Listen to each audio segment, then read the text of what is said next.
हम लोग बात शुरू कर रहे थे आपका उसके स्पेशल सूट, इस पे बात होनी है। कल हमने कहा था कि स्पेशल सूट इन्हें कहा ही इसीलिए जाता है क्योंकि इन्हें दायर करने की प्रक्रिया ये सामान्य सूट जैसी नहीं है। सामान्य सूट हम लोगों ने देखा है कि धारा 26 आदेश 4 नियम 1 इसकी व्यवस्था के मुताबिक दायर हो जाएगा, और जब धारा 26 पढ़ेंगे तो वहां कुछ नहीं लिखा है, वहां सिर्फ इतना ही लिखा है कि प्रत्येक सिविल सूट एक वाद पत्र इसे उपस्थित करके संस्थित किया जाएगा। यानी प्लेंट लाने से पहले आपको कुछ करना है ऐसा वहां नहीं लिखा है, और जब आप वाद पत्र उपस्थित करेंगे बस तत्काल उसे आदेश 4 नियम 1 की व्यवस्थाओं के मुताबिक दर्ज कर लिया जाएगा सिविल वादों के रजिस्टर में, और सिविल सूट संस्थित हो गया ऐसा माना जाएगा। लेकिन अब जो सूट आएंगे उन्हें दायर करने की प्रक्रिया ठीक वैसी नहीं होगी जैसे सामान्य सिविल सूट को दायर करने की प्रक्रिया है, इसीलिए इन्हें स्पेशल सूट ये कहा जाएगा।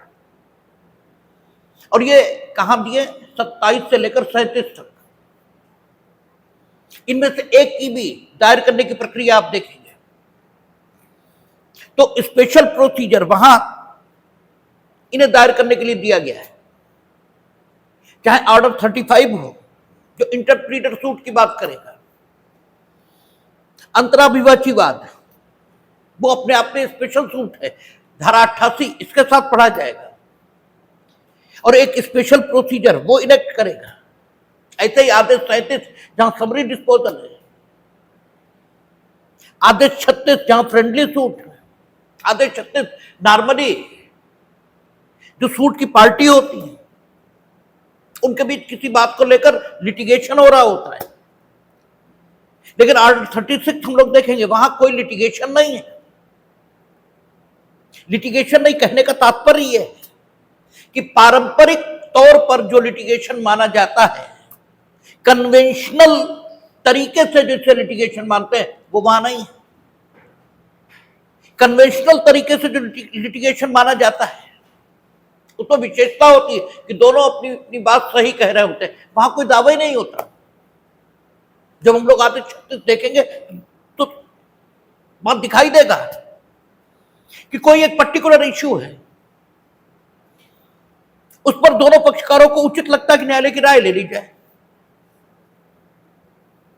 इसलिए मुकदमा दायर हो गया। तो दोनों के बीच कोई प्रतियोगिता नहीं है, दोनों के बीच कोई कॉम्पिटिटिव इंटरेस्ट, प्रतियोगी हित इस पर न्याय निर्णय होना हो ऐसा नहीं है। तो एक स्पेशलिटी उस सूट में दिखाई दे रही है। ऐसे आदेश 37 है, उसे आप देखेंगे तो जैसे आप एज ए राइट डिफेंस करते आए हैं, तो शायद एकदम क्लियर हमें याद नहीं पड़ रहा है, देखेंगे जब वहां पूछेंगे कि शायद ऐसा ही है कि वहां एज ए राइट आपको डिफेंस का अधिकार नहीं मिलेगा, कुछ करना होगा तब डिफेंस का अधिकार ये वहां मिलेगा। तो एक स्पेशलिटी इन सूट में दिखाई दे रही है। आदेश 34 देखेंगे, बंधक के संबंध में बात है, तो वहां भी प्रक्रिया में स्पेशलिटी ये दिखाई देगी। आदेश 33 देखेंगे, अकिंचन व्यक्ति ये जब मुकदमा फाइल करेगा तो मुकदमा फाइल वाद पत्र के उपस्थित होते ही मान लिया जाए कि फाइल हो गया, ऐसा होगा नहीं। पहले उसे अकिंचन के रूप में मुकदमा लाने के लिए अनुमति लेनी पड़ेगी, और जब अकिंचन के रूप में उसे मुकदमा लाने की अनुमति मिल जाएगी तभी मुकदमा आगे चलेगा। जबकि अन्य वादों में ऐसी कोई प्रक्रिया नहीं है। 32 में आएंगे, तो वहां भी स्थिति यही दिखाई देगी कि माइनर यानी अवयस्क या विकृत चित्त, इनके विरुद्ध अगर मुकदमा संस्थित करना है तो थ्रू गार्जियन, अगर आपने संरक्षक ये नहीं बनाया तो मुकदमा चल ही नहीं सकता। जबकि अन्य सामान्य जो सिविल सूट है उनमें वादी अथवा प्रतिवादी को संरक्षक की कोई जरूरत नहीं है। वो स्वयं अपने अधिकार मुकदमे संस्थित कर सकते हैं। इसलिए इन्हें स्पेशल सूट ये कहा जाता है। यही स्थिति रहेगी फर्मों के विरुद्ध वाद, यही स्थिति रहेगी निष्पादकों, न्यासियों, इनके विरुद्ध वाद, सैनिकों, वायु सैनिकों, नौसैनिकों, इनके विरुद्ध वाद। सब जगह यही स्थिति रहने वाली है। और सबसे पहली शुरुआत जो होती है स्पेशल सूट की, वो कहा आदेश 27, सरकार के विरुद्ध वाद। और सरकार के विरुद्ध जो वाद हैं उन्हें संस्थित करने की प्रक्रिया धारा 79 से शुरू करते हैं। तो 79, 80, 81 और शायद 82, ठीक है, 82 भी उसी में होनी चाहिए। हाँ ठीक है, 82। तो धारा 79 से लेकर 82 तक और ऑर्डर 27, इसे कुल मिलाकर जब देखते हैं तो सरकार के विरुद्ध वाद दायर करने की पूरी प्रक्रिया ये आपको दिखाई देगी। तो धारा 79 सबसे पहले सरकार के विरुद्ध वाद कैसे दायर करते हैं इसे जानने के लिए सबसे पहले धारा 79 पढ़ी जाती है। तो धारा 79 क्या कहती है? सरकार द्वारा या उसके विरुद्ध वाद। सबसे पहले सेक्शन 79 वहां कहता है सरकार द्वारा या उसके विरुद्ध वाद में यथास्थिति, सरकार द्वारा यानी जब गवर्नमेंट खुद मुकदमा लाए या उसके विरुद्ध यानी गवर्नमेंट के खिलाफ आप लाए, तो कहता है सरकार द्वारा या उसके विरुद्ध वाद में यथास्थिति वादी या प्रतिवादी के रूप में नामित किया जाने वाला प्राधिकारी केंद्रीय सरकार द्वारा या उसके विरुद्ध वाद की दशा में भारत संघ होगा तथा किसी राज्य सरकार द्वारा या उसके विरुद्ध वाद की दशा में वह राज्य होगा। यानी सबसे पहली जो स्पेशलिटी आने लगी वो पार्टीज ऑफ द सूट, इसी को लेकर आने लगी। सामान्य तौर पर जब आप मुकदमा दायर करते हैं तो क्या अपना नाम लिखते हैं, लेकिन सरकार मुकदमा दायर करी तो सरकार तो एक व्यवस्था है, सरकार कोई व्यक्ति नहीं है। लेकिन न्यायालय में मुकदमा तो कोई व्यक्ति ही दायर करेगा, यानी व्यक्ति के हस्ताक्षरों से ही कोई ना कोई मुकदमा ये दायर होगा, क्योंकि मुकदमे में बहुत सारी चीजों को साइन करना पड़ेगा। तो वो सारी चीजें सरकार जो एक अमूर्त व्यवस्था है वो तो साइन ही नहीं कर सकते, तो किसी न किसी व्यक्ति को करना होगा। तो सामान्य स्थिति ये रहती है कि वाद पत्र पर वादी ही साइन करता है, या यूं कहें वादी पर वाद पत्र पर जो साइन करता है उसी को वादी के तौर पर वाद पत्र में वर्णित किया जाता है। लेकिन सरकार के विरुद्ध वाद में वादी के तौर पर जो नामित होगा केंद्रीय सरकार की दशा में भारत संघ, भले ही वाद पत्र पर या लिखित कथन पर हस्ताक्षर कोई करे, क्योंकि सरकार भी मुकदमा लाएगी और सरकार के खिलाफ भी मुकदमे आएंगे। तो अगर सरकार के खिलाफ आया तो सरकार को लिखित कथन ये दाखिल करना होगा, और सरकार लाई मुकदमा तो वाद पत्र ये न्यायालय में प्रस्तुत करना होगा। तो दोनों ही दशाओं में या तो वाद पत्र या लिखित कथन ये प्रस्तुत किए जाने होंगे। और सरकार अपने आप में एक व्यवस्था है, एक इंस्टीट्यूशन है, उसमें अनेक व्यक्ति शामिल हैं। तो वाद पत्र पर सिग्नेचर सरकार की ओर से कोई करे, लिखित कथन पर सिग्नेचर सरकार की ओर से कोई करे, लेकिन जो सिग्नेचर करेगा उसका नाम वादी अथवा प्रतिवादी के तौर पर यह वहां दर्शित नहीं किया जाएगा, बल्कि वादी और वाद जो प्रतिवादी है उसके तौर पर जो नाम दर्शित होंगे वाद पत्र में वो कौन से होंगे? भारत संघ या संबंधित राज्य का नाम, उत्तर प्रदेश सरकार, भारत संघ, इस ढंग से वादी या प्रतिवादी का वर्णन होगा। तो आप देखेंगे एक नॉर्मल सिविल सूट से यही डिफरेंस हमें दिखाई देना प्रारंभ हो गया। तो कहता नॉर्मल सिविल सूट से यह स्थिति अलग रहेगी। धारा 80 और आपसे ये अभी तक पूछा जाता रहा है। अब क्योंकि पेपर अलग ढंग से आना शुरू हुआ है तो आएगा या नहीं आएगा हम नहीं कह सकते, लेकिन अब तक ये पूछा जाता रहा है कि अगर भारत संघ के विरुद्ध वाद है तो किस नाम से आएगा, किसी स्टेट के विरुद्ध वाद है तो किस नाम से आएगा। इसलिए 79, 80, 81, 82 ये पूछे जाते रहे। अच्छा, इसके बाद 80, तो 80 में भी सूचना इसकी बात की गई। जो नॉर्मल सिविल सूट है इसे फाइल करने के लिए कोई सूचना किसी को आपको नहीं देनी, कोई इंफॉर्मेशन किसी को नोटिस देना हो ये कतई जरूरी नहीं। आप दे दो बात अलग है, और नोटिस देने का जो उद्देश्य होता है वो भी यही होता है कि आप पहले बताते हैं कि हम आपके खिलाफ ये करने वाले हैं, और बताने का एक उद्देश्य ये होता है कि जिसे बता रहे हो कि हम आपके खिलाफ ये करेंगे, वो आपके साथ बातचीत करे और आपकी जो परेशानियां उन्हें सुने, और अगर आपकी बात ठीक लगे तो मान ले, काहे के लिए मुकदमेबाजी हो। बातचीत का उद्देश्य यही होता है, नोटिस का उद्देश्य यही होता है, और यही नोटिस का उद्देश्य यहां भी है। सामान्य मामलों में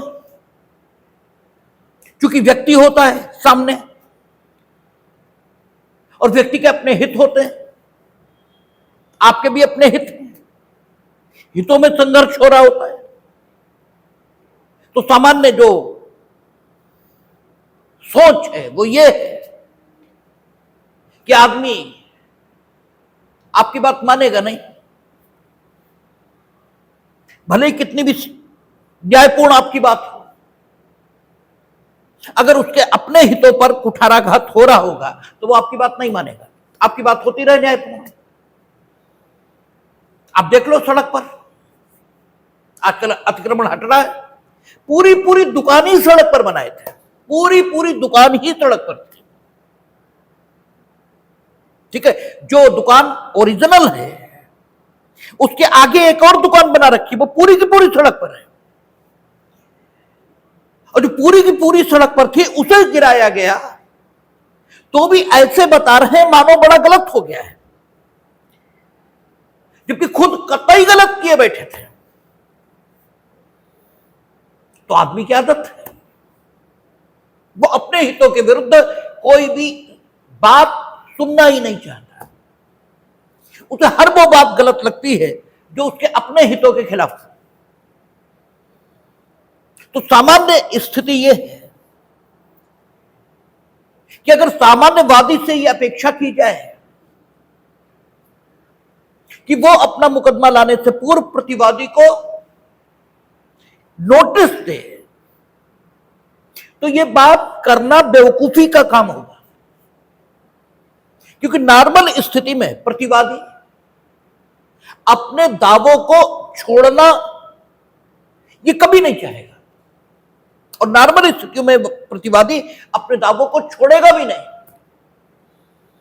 तो अगर प्रत्येक वादी से हम कहें कि आप मुकदमा लाने से पहले प्रतिवादी को नोटिस दीजिए, ताकि प्रतिवादी को एक अवसर मिल सके कि आप जिन बातों को लेकर उसके खिलाफ मुकदमा लाना चाहते हो उन बातों को वो आपके साथ मिल बैठकर सुलझा ले।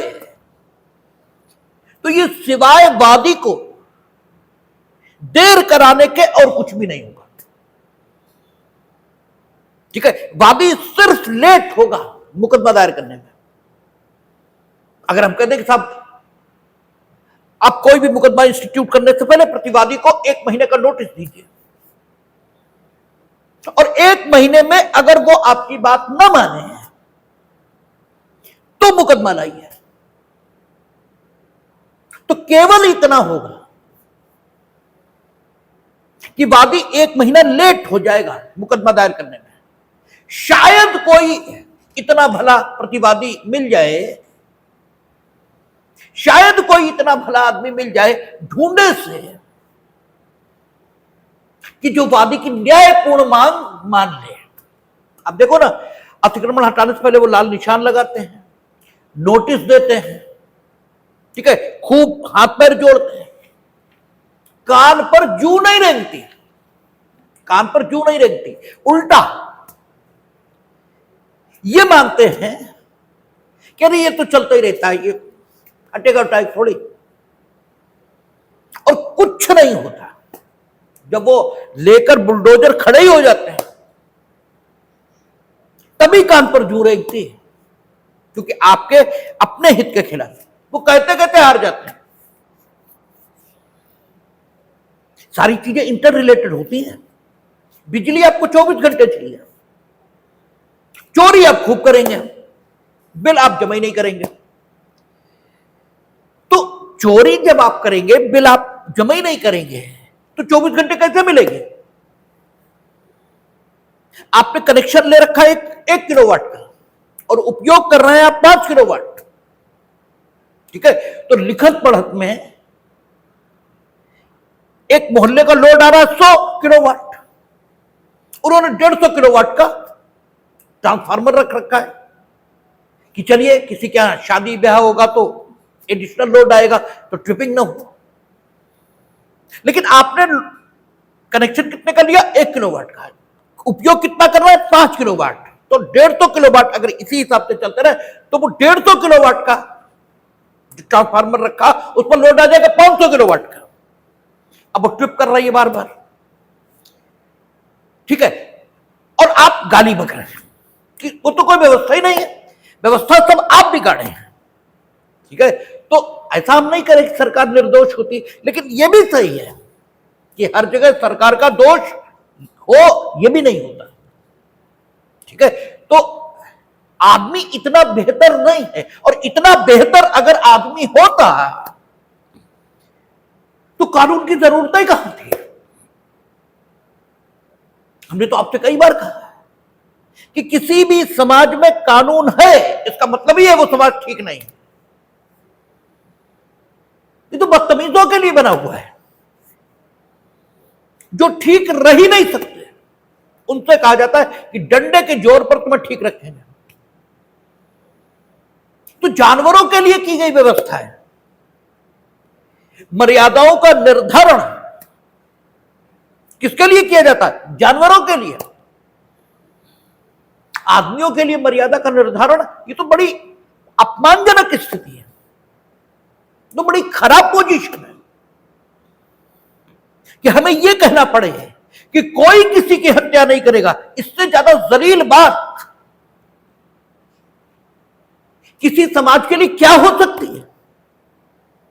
हमें यह कहना पड़े कि कोई चोरी नहीं करेगा। बताइए, चोरी जैसी बात, ठीक है, कोई किसी के प्रति ऐसी टिप्पणी नहीं करेगा कि उसे लिंगीय अपमान ये अनुभव हो। इससे ज्यादा गिरी हुई बात और क्या हो सकती है? ठीक है, और बेवकूफ टाइप के लोग कानून को बहुत अच्छा बताते हैं। ये सारा सिस्टम ये बहुत बेकार है, कोई मतलब नहीं है इसका, क्योंकि हम जानवरों से ऊपर व्यवहार कर ही नहीं सकते, इसीलिए इस सिस्टम को बनाना पड़ा है। और ये आज की स्थिति नहीं है। अगर आप सोचो आज समाज बिगड़ गया, ये भी बड़ी बेवकूफी की बात है। समाज हमेशा से बिगड़ा हुआ था।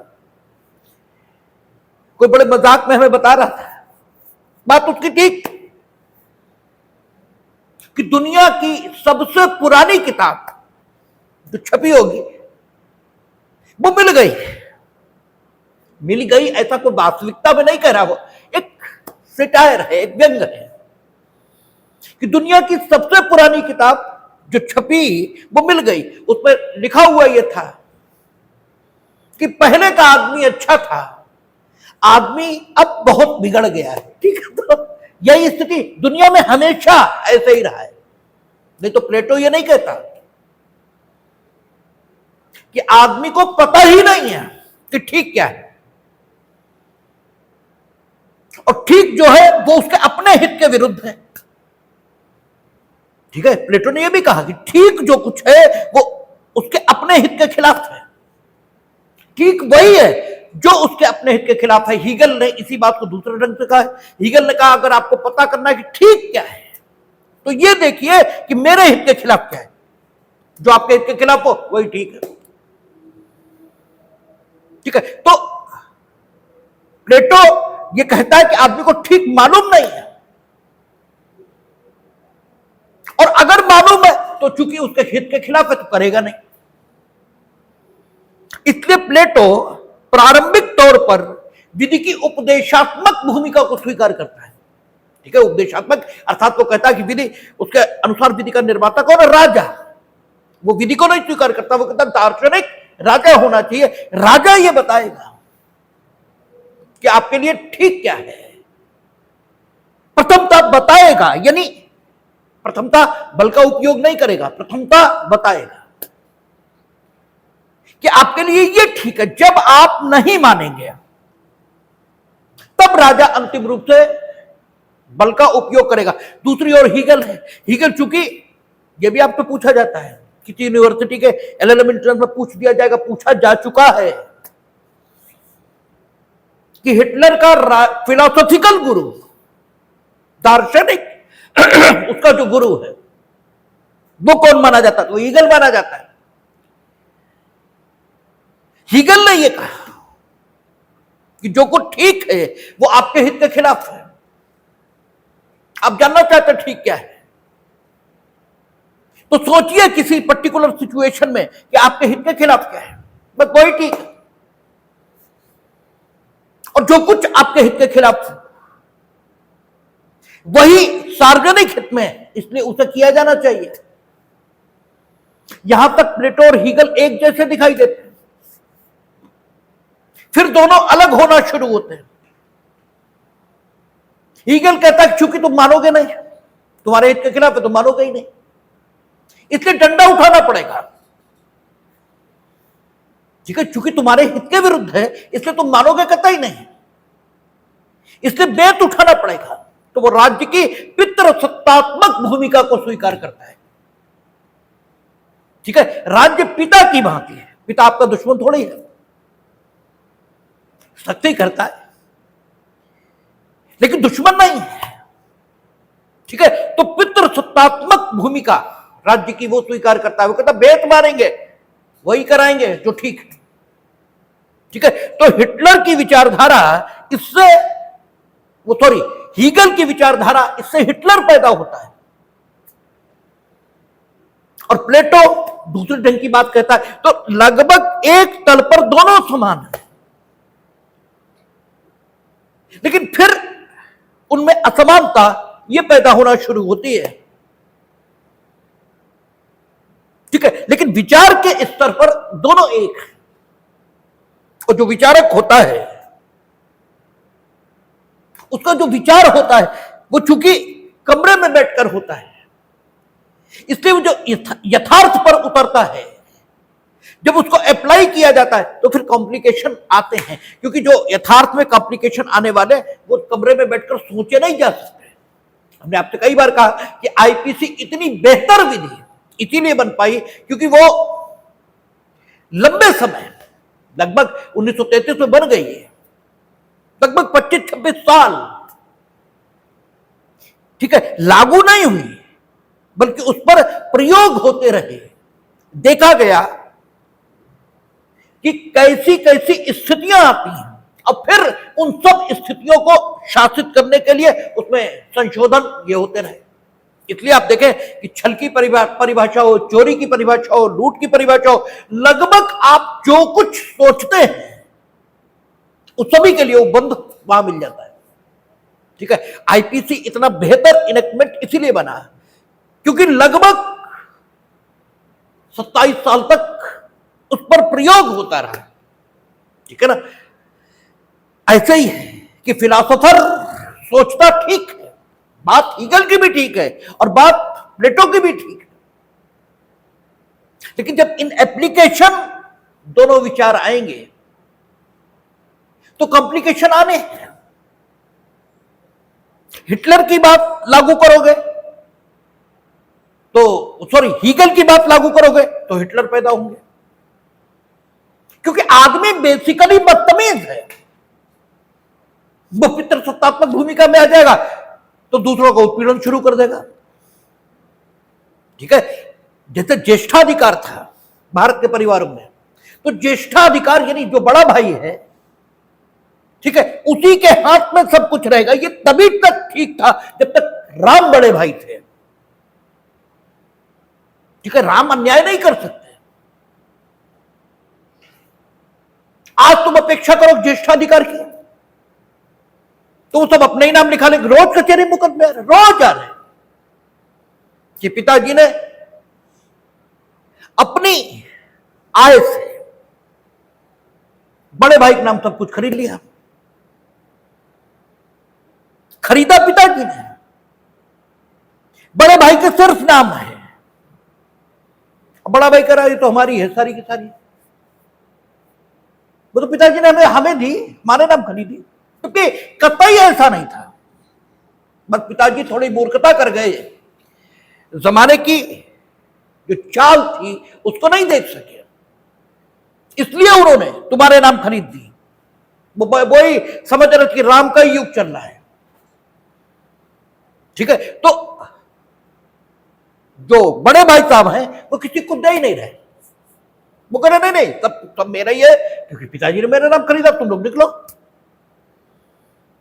तो आदमी बेसिकली बदतमीज है, इसलिए हिटलर भी फेल हो, वो हीगल भी फेल हो गया और प्लेटो भी फेल हो गया। और इसीलिए हम आपको हीगल भी बात करते हैं, हीगल पर भी हम लोग बात करते हैं, हम लोग प्लेटो पर भी बात करते हैं कि दोनों की अच्छाइयां लीजिए। दोनों ने जो बात कही, दोनों की अच्छाइयां लीजिए और फिर अपना सिस्टम बनाइए। लेकिन लाख सिस्टम बना लीजिए, अप्लाई तो सिस्टम को चलाना तो आदमी नहीं है, आदमी फिर नाश ही करके रखेगा, ये तय है। ठीक है, इसीलिए जैसे जैसे आदमी बूढ़ा होता जाता है, उसकी उम्र बढ़ती जाती है, इसलिए वो वैसे वैसे वो एक अजीब सिचुएशन, एक अजीब मानसिक स्थिति में पहुंचता जाता है, उसके ऊपर किसी चीज का कोई प्रभाव नहीं पड़ता, क्योंकि वो ये जानता है कि कुछ दिनों में बस सब वैसा ही होने वाला है जैसा होता रहा है। ठीक है, वैसा ही होगा। इसीलिए नॉर्मल सिचुएशन में, नॉर्मल सूट में अगर आप वादी से अपेक्षा करोगे कि वो प्रतिवादी को नोटिस दे, तो उस नोटिस से कुछ नहीं होने वाला। शायद ही कोई ऐसा भला प्रतिवादी निकल आए कि वादी की नोटिस के आधार पर, अगर वो गलत हो, कोई जरूरी नहीं कि वादी मुकदमा दायर करने आ रहा तो वही सही होगा, प्रतिवादी भी ठीक हो सकता है। बड़ा बड़ा नीच किस्म का आदमी है, दूसरे को सुखी देख ही नहीं सकता, प्रतिवादी को केवल मानसिक कष्ट में डालने के लिए उसके खिलाफ मुकदमेबाजी करता घूम रहा है। ठीक है, लेकिन यह भी हो सकता है कि वादी ठीक हो, तो अगर वादी प्रतिवादी को नोटिस दे भी तो दोनों दशाओं में कोई फायदा नहीं होने वाला। यदि वादी बदतमीज है तो वो तो है ही बदतमीज, नोटिस तो वो दे रहा है, प्रतिवादी बेचारा तो अपनी जगह ठीक ही है, तो क्या प्रतिवादी अपना मकान इन्हें दे दे? ये तो है ही बदतमीज, तब भी कोई फायदा नहीं होना। और अगर वादी ठीक है तो अगर ये इतने ही भले आदमी होते तो उसके अधिकारों पर डाका डालकर बैठे ही क्यों होते? तब ये बड़े भाई साहब ऐसा कहीं नहीं रहे होते कि पिताजी ने मेरे नाम सब कुछ खरीदा क्योंकि वो हमें देना चाहते थे, तब ये ऐसा कहीं नहीं रहे होते। 1% संभावना जरूर है कि वादी इन बड़े भाई साहब को नोटिस दे दे, वादी यानी बाकी भाई इन बड़े भाई साहब को नोटिस दे दे और इनके मन में तत्काल बुद्ध और अंगुलीमाल की तरह और वाल्मीकि की तरह पश्चाताप पैदा हो जाए और साहब ये सही रास्ते पर आ जाए। 1% संभावना सिर्फ इस बात की है, लेकिन प्रोसीजर 1% की संभावना को ध्यान में रखकर नहीं बनता। प्रोसीजर 99% की संभावना को ध्यान में रखकर बनता है। इसलिए नॉर्मल सूट में नोटिस देने का कोई मतलब, कोई अर्थ यही नहीं। अब देते रहो नोटिस, क्या हो जाएगा? 1 महीने बाद ही लेट और होगा, क्योंकि आप कह दोगे कि without notice you can not institute your claim. ठीक है, तो आप केवल वादी को 1 महीने लेट करा दोगे और इस 1 महीने में हो सकता है उसका ऐसा नुकसान हो जाए, ठीक है, जिसकी प्रतिपूर्ति संभव न हो, क्योंकि जब तक मुकदमा दायर नहीं होगा तब तक टीआई नहीं मांग सकता। भाई टीआई कब मांगेगा? अस्थायी व्यादेश कब मांगेगा? बाद में। बात तो दायर ही नहीं है भाई, बाद में मांगेंगे ना, मुकदमा दायर होने के बाद और निर्णय से पहले कभी भी। जब दायर ही नहीं तो आप मांगेंगे कैसे? तो ना तो टीआई मांग पाएगा, ना ही रिसीवर अपॉइंट करवा पाएगा, ठीक है, ना ही उपस्थिति के लिए निक्षेप वगैरह जो 24-25 में हो सकते थे वो भी कुछ नहीं हो सकता। तब तक ये भाग जाएंगे, उसका वो नुकसान होगा जिसकी प्रतिपूर्ति संभव नहीं होगी। तो इससे कोई लाभ नहीं हो रहा। इसलिए सामान्य सिविल सूट में नोटिस देने की कोई जरूरत ये नहीं रखी गई। बात सीधे का धारा 26 में कि प्रत्येक सिविल वाद पत्र उपस्थित करके संस्थित किया जाएगा। आप सिर्फ वाद पत्र ये उपस्थित करो, सिविल वाद संस्थित हो गया। लेकिन जहां तक सरकार का सवाल है, तो सरकार चूंकि व्यक्तियों का समूह नहीं है और एक नागरिक की शिकायत जिस पर वो मुकदमा लाना चाहेगा, पॉलिटिकल लोगों की बात छोड़ दिए, वो धर्मेंद्र प्रधान का इस्तीफा मांग रहे हैं, धर्मेंद्र प्रधान इस्तीफा दे भी दे तो क्या हो जाएगा? क्या हो जाएगा भाई? चलो धर्मेंद्र प्रधान ने इस्तीफा दे दिया, क्या हो गया? अगला आएगा शिक्षा मंत्री, वो भी ऐसे ही चलेगा। अच्छा, जहां तक पेपर लीक की बात है तो हम तो पहले से ही कहते हैं, वो तो आज की बात है कि स्वतंत्र भारत के इतिहास में कोई पेपर ऐसा नहीं हुआ जो लीक ना हो। हर पेपर लीक हुआ है और इसका प्रमाण ये है कि जैसे ही कुछ लोग सत्ता में आते हैं तो कुछ विशेष जिलों में प्रतिभा फट पड़ती है, ठीक है, जैसे कुछ विशेष लोग सत्ता में आते हैं कुछ विशेष जिलों में प्रतिभा फट पड़ती है। ये बिना पेपर लीक के कैसे हो जाता है भाई? ठीक है, आपके खिलाफ एफआईआर नहीं है इसका मतलब आप अच्छे आदमी हो, ये कतई नहीं है इसका मतलब। आपके खिलाफ एफआईआर नहीं हुई इसका मतलब ये नहीं है कि आप अच्छे आदमी हो। भगवान भी आपको दंड तब देता है जब आपके पापों का घड़ा भर जाता है,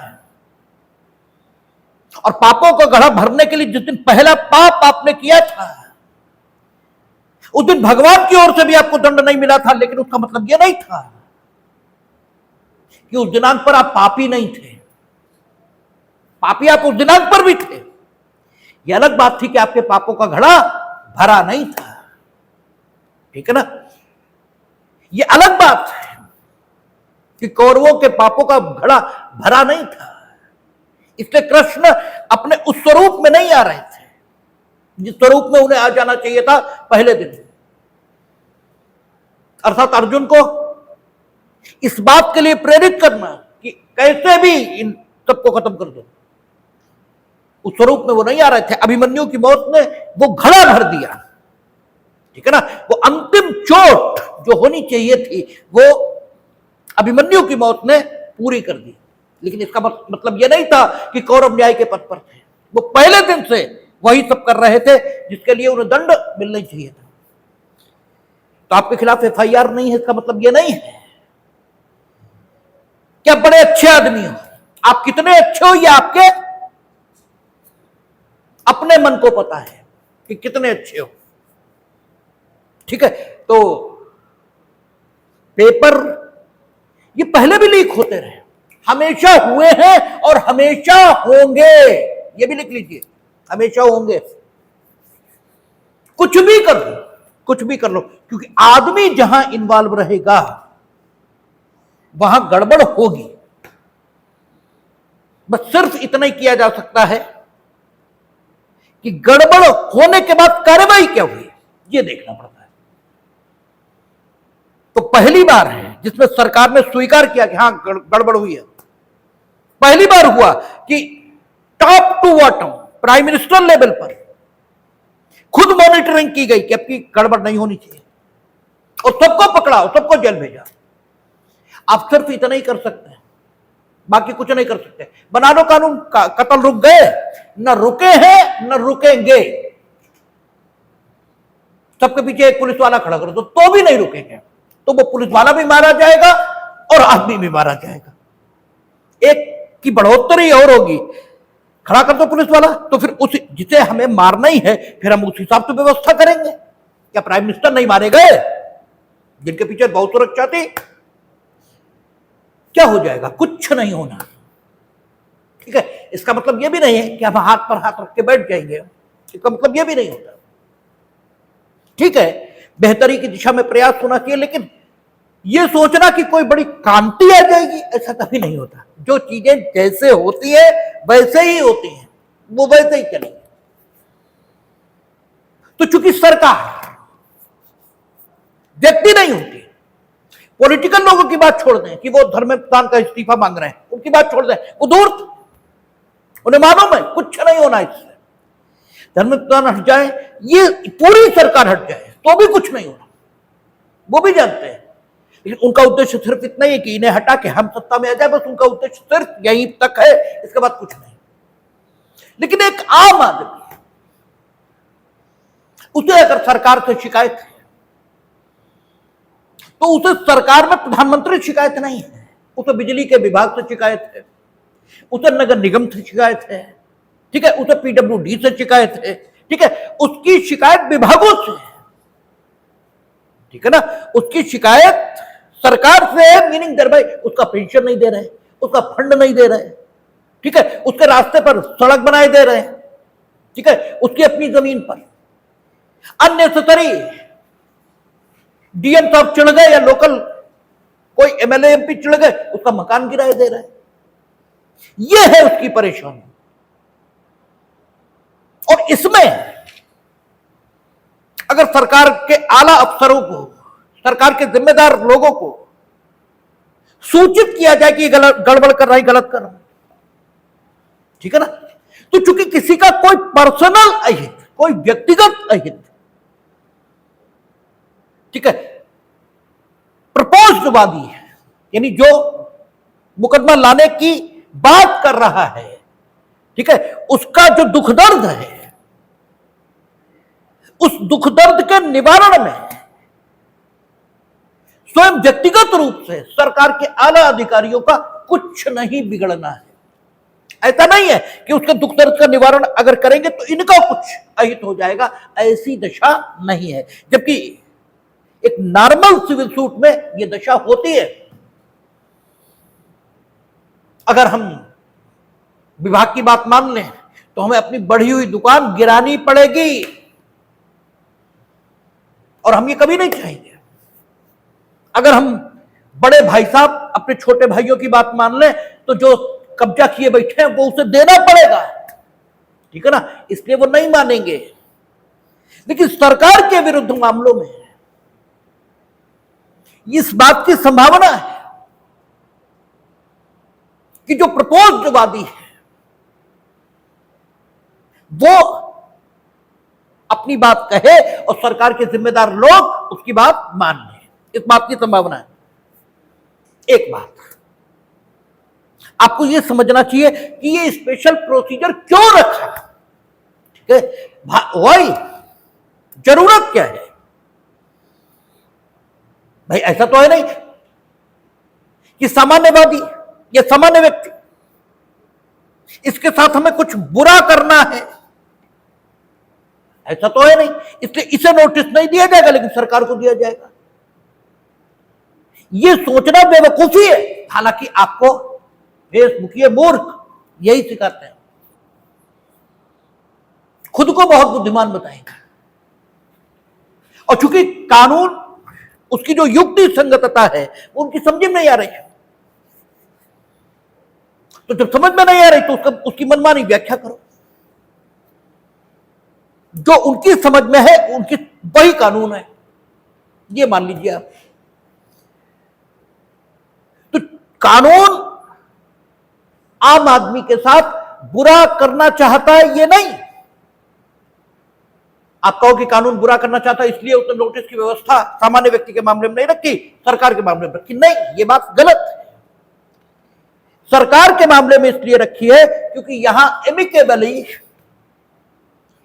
दोनों पक्षों में बातचीत से रास्ता निकल आए इसकी संभावना है, और वहां यह संभावना लगभग 0 है, ठीक है, क्योंकि वहां व्यक्तिगत हित इन्वॉल्व है, यहां व्यक्तिगत हित इन्वॉल्व नहीं है।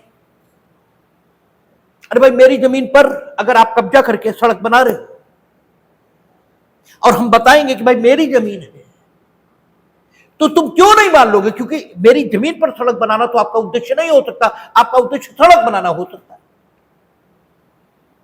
और अगर नहीं ही मानोगे, ठीक है, 99% संभावना है, क्योंकि हमारी आपकी कोई लड़ाई नहीं है, तो 99% संभावना कि मान जाओगे, 1% संभावना है कि नहीं मानोगे, ठीक है, हो सकता है आपकी हमारी लड़ाई हो।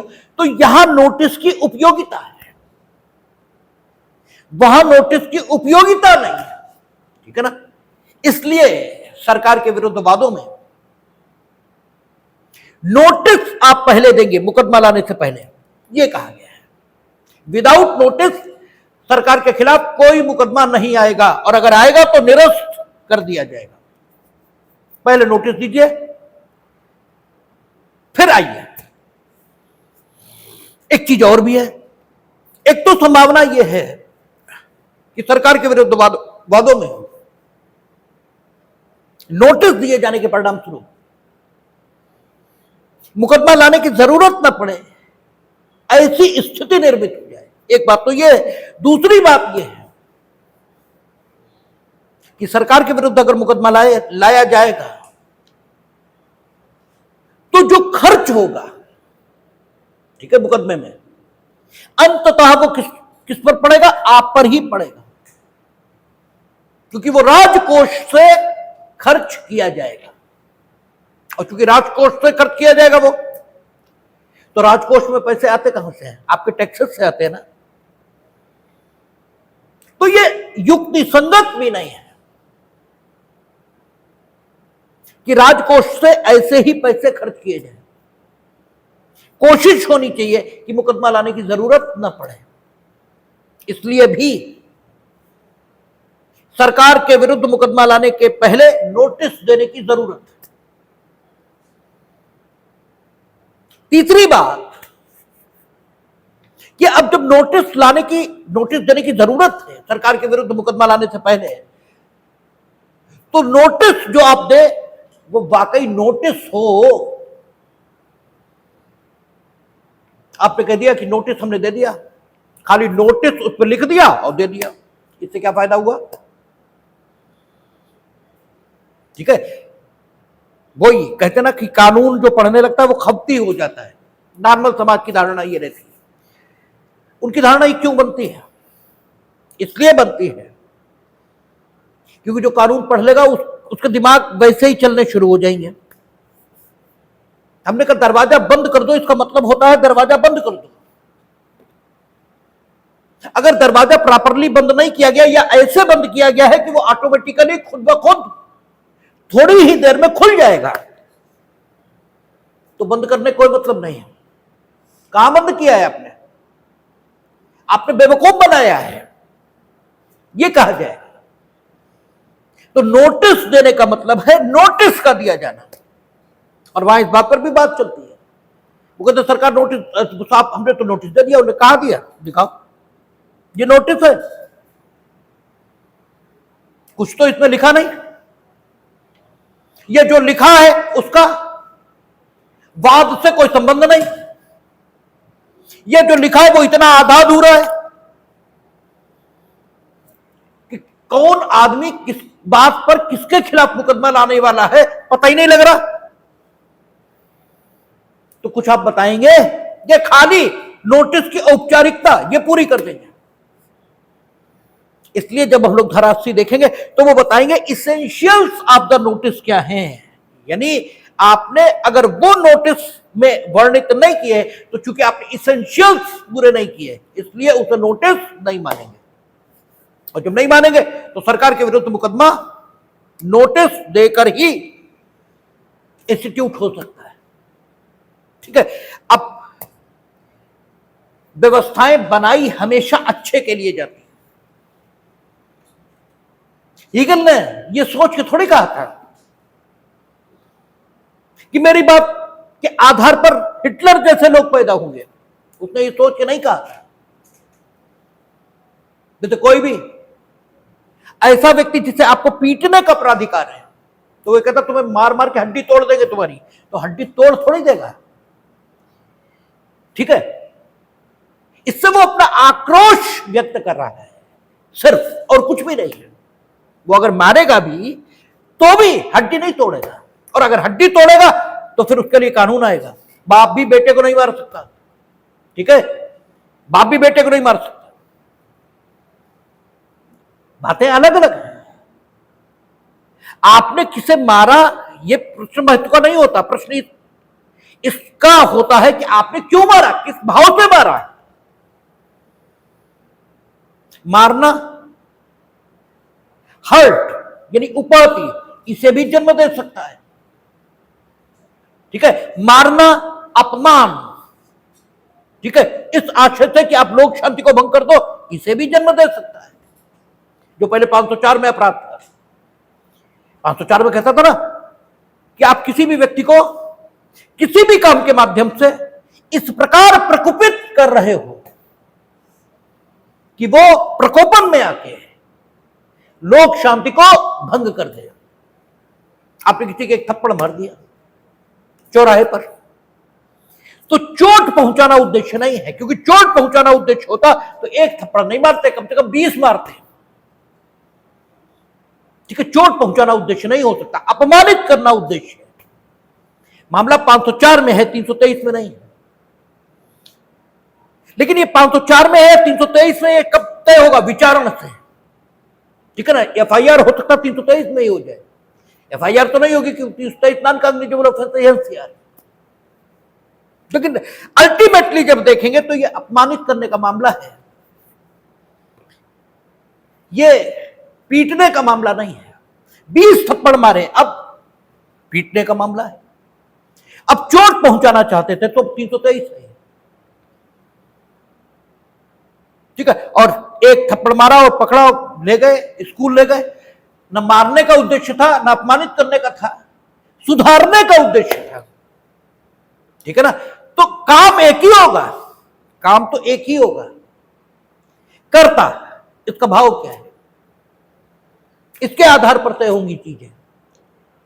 तो हीगल ने जो कहा वो जानता नहीं था कि मेरी बात के आधार पर ऐसे लोग पैदा होंगे। लेकिन होता है। कहेंगे आप कुछ, करना आप कुछ चाहेंगे, हो कुछ जाएगा। बस यही ईश्वर की अथॉरिटी है कि आप जो चाहेंगे वही हो, ये जरूरी नहीं। आप सिर्फ चाह सकते हैं। ठीक है। उत्पन्न नहीं कर सकते उस परिणाम को जो आप चाहते हैं, वो तो ईश्वर के हाथ में है। हो भी सकता है, नहीं भी हो सकता। उसमें आपके चाहने का कोई रोल है नहीं। इसलिए बिना चाह के, चाह को स्पृहा ये हिंदी में कहते हैं, तो शब्द आता निष्प्रह है, ठीक है, निष्प्रह होकर आपको काम करना चाहिए, अर्थात उसके प्रति कोई स्पृहा, कोई इच्छा नहीं जोड़नी चाहिए, क्योंकि इच्छा जोड़ोगे तो दुख होगा, क्योंकि जरूरी नहीं है इच्छा पूरी हो, ठीक है, बिल्कुल जरूरी नहीं, उचित होगी तो पूरी हो जाएगी, नहीं होगी तो नहीं होगी। तो हीगल जानता नहीं था, उसने तो कही एक बात, आप कहते कुछ है, उसने अच्छे भाव में कही है कि राज्य को पितृसत्तात्मक ढंग से नागरिकों को बुरा करने से रोकना चाहिए, लेकिन हुआ क्या, जो हुआ वो आप देखते ही हैं। ऐसे ही सरकार को नोटिस आप दें, ये रखा तो इसलिए गया ताकि राजकोष पर व्यय कम हो, ठीक है ना, मुकदमे कम लाने की जरूरत पड़े, वादी को स्पीडी जस्टिस ये मिले, अगर उसका मामला उचित है तो। सोचा ये गया कि भाई 2 महीने सरकार को दिए जाएंगे नोटिस के बाद, इन 2 महीनों में सरकार वादी जो कह रहा है, अभी तो वादी न कहें, अभी तो प्रस्तावित वादी ये कहे, क्योंकि अभी उसने मुकदमा दायर नहीं किया, मुकदमा दायर करने के बाद वो वादी बनेगा, ठीक है ना, तो उसकी बात सुने और अगर उचित हो तो मान ले, उचित न हो तो मत माने, क्योंकि फिर ये कोई जरूरी थोड़ा है कि तुम जो कुछ कहोगे वो मान ही लेंगे। और सरकार अगर तुम्हारी बात मान लेगी और अनुचित बात मान लेगी तो फिर क्या होगा, जनता का नुकसान होगा, क्योंकि सरकार अपने में कुछ नहीं होती, ठीक है। तो अगर उचित हो तो मान भी ले, इसलिए नोटिस रखा गया, तो वादी को मुकदमा दायर नहीं करना पड़ेगा, और वो अनुचित विलंब जो उसका अधिकार है, क्योंकि अगर मुकदमा दायर करना पड़े तो जब मुकदमा निर्णीत होगा और उसके पक्ष में निर्णीत होगा और सरकार अपील में नहीं जाएगी तो उसे उसका अधिकार मिलेगा, अन्यथा तो मिलेगा ही नहीं, ठीक है। तो उसे इतना लंबा इंतजार नहीं करना पड़ेगा, इसलिए यह बात रखी गई कि नोटिस दिया जाए। लेकिन वही बात है कि हर बात में आदमी छुपा है,